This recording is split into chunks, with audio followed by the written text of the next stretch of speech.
Dans un restaurant crasseux du centre de Lisbonne, un groupe d'hommes fait une scène. Ils parlent fort, crient des obscénités aux serveurs et aux clients, mangent du poisson frit avec les mains et renversent des cruches de vin. Lorsqu'ils partent, ils se dirigent vers un bordel, et on ne les revoit que le lendemain matin, encore plus ivres que la veille. La fête continue. Sur le chemin du palais royal, ils s'arrêtent pour caillasser les fenêtres, harceler les dames, s'en prendre aux vagabonds et frapper ceux qui dorment dans la rue. L'une des victimes n'accepte pas ce qu'il subit et se jette sur le rebelle à l'apparence la plus faible. Un jeune homme qui boite et aux yeux clairs. C'était le roi Alfonso VI. Le clochard lui donne des coups de poing et de pied tandis que les autres regardent en riant. Le garçon, déjà en sang, ne trouve qu'un seul moyen de se libérer. Il crie qu'il est le roi du Portugal. Dont Alfonso VI avait la réputation d'être un fauteur de troubles. Malgré une paralysie partielle du côté droit de son corps, un surpoids et une boulimie, il aimait sortir le soir avec un groupe d'amis à la réputation douteuse. Ils se sont souvent retrouvés au poste de police, mais n'ont jamais subi de représailles. L'un de ses compagnons est le marchand génois de ceintures, de bas et d'ornements féminins, Antonio Conti, qui commence bientôt à fréquenter le Paço, avec un accès direct à la chambre royale. Il prenait des prostituées et des garçons, et s'enivrait. Mais il a réussi à obtenir une citation, un titre de noblesse et l'habit de l'ordre du Christ. Lassé du comportement inapproprié de son fils et de son ami, Luisa Gustamo fait expulser Conti vers le Brésil. Le roi a commencé à mener une vie plus discrète, mais n'a jamais cessé de recevoir les garçons.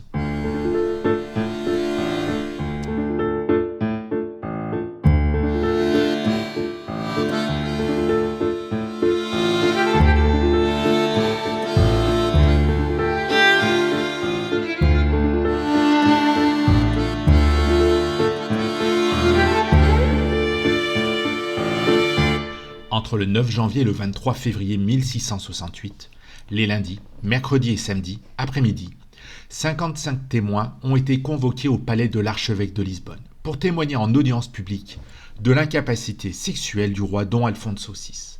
En cause, la demande d'annulation du mariage formulée par la reine, la française Maria Francisca de Savoie, qui, 2 jours seulement après avoir rencontré son fiancé, s'est confiée au jésuite Francisco de Villa. « Mon père, il me semble que le Portugal n'aura pas de successeur à ce roi. » Dans les mois qui suivent, en confession, elle continue de se plaindre au prêtre que le roi est un maladroit et un impuissant. Elle finit par se réfugier au couvent d'Esperança, demande la nullité de la cérémonie et désigne le duc de Cadaval pour être son mandataire dans cette démarche, lui laissant cette lettre. « J'ai quitté la compagnie de Sa Majesté, que Dieu me préserve, car le mariage que nous avons convenu n'a aucun effet. » L'affaire a été jugée par 3 autorités ecclésiastiques et un jury composé de 4 juges et de 4 chanoines. Parmi les premiers témoins figurent 14 femmes avec lesquelles le roi a tenté de s'engager. La main droite sur les évangiles, elles ont promis de dire la vérité et n'ont épargné aucun détail. Ces 14 partenaires avaient entre 15 et 30 ans. Et presque toutes ont été approchées par les visiteurs du roi, qui les ont emmenées au palais plus d'une fois pour se coucher au lit avec Sa Majesté, selon l'expression utilisée à l'époque. Par exemple, Jacinta Montero, qui a été déshabillée pendant 3 jours pour rien. Parfois le membre viril s'abaissait, et parfois il déversait de la semence extraversée. Mais jamais pendant les 3 nuits et les 3 jours. Cela ne pouvait se faire de manière intraversée, décrit Jacinta, qui à l'époque était une jeune fille. Après avoir perdu leur virginité, les femmes étaient appelées femmes corrompues. Jacinta a déclaré également avoir été déflorée par un ami du roi, 2 semaines plus tard, ce qui l'a amené à conclure que le roi n'était pas bon et qu'il n'avait pas pour habitude de pénétrer les jeunes filles. La même chose est arrivée à Johanna Tomasia. Le monarque s'est justifié, affirmant qu'il était très usé par les femmes. Mais le témoin a trouvé le membre viril très différent de celui d'un autre homme qu'elle avait connu. Car celui de Sa Majesté, lorsqu'il versait la semence, était comme celui d'un enfant. Et il était très inégal lorsqu'il était en érection, car il était beaucoup plus fin à la racine qu'à l'extrémité. Catarina Henriques s'est rendue 12 fois auprès du souverain pendant 3 ans, et bien qu'elle a reçu 12 000 réages par mois de la maison royale, elle a également dénoncé l'incapacité du roi. Une autre de ses femmes, Jeronima Pereira, fut étonnée par l'odeur de la semence, qui était différente de celle de la semence de son mari. Lors de ces mêmes audiences publiques, Laurent de Samaria a révélé que le roi avait été déshabillé par le comte de Castello-Mellor. Johanna de Saldana a raconté que le chef d'État respirait la fatigue et lui disait « Je ne peux plus, je n'en peux plus, vous savez. » Et d'autres fois « Je suis déjà vieux, je suis déjà tellement vieux. » En réalité, le roi n'avait que 24 ans.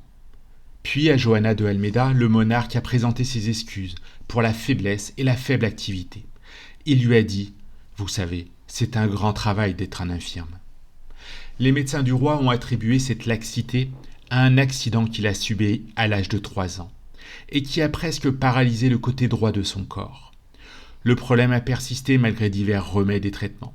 Un noble, qui a vu le roi nu, a décrit un jour son membre comme sortant d'un bain d'eau froide.